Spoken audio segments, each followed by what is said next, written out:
You searched how to buy shares of Blend Labs Inc.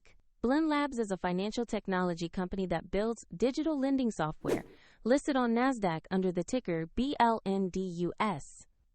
This video is for educational purposes only and is not financial advice.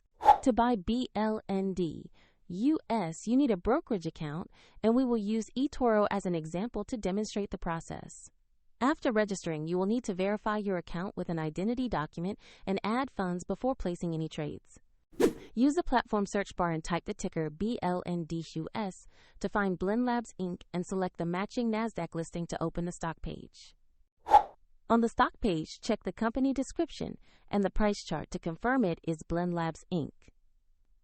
Verify the exchange shows NASDAQ and the ticker BLNDUS to ensure it is the correct asset. Tap Invest. Enter the amount you want to buy. Review the order details and confirm to place a market or limit order.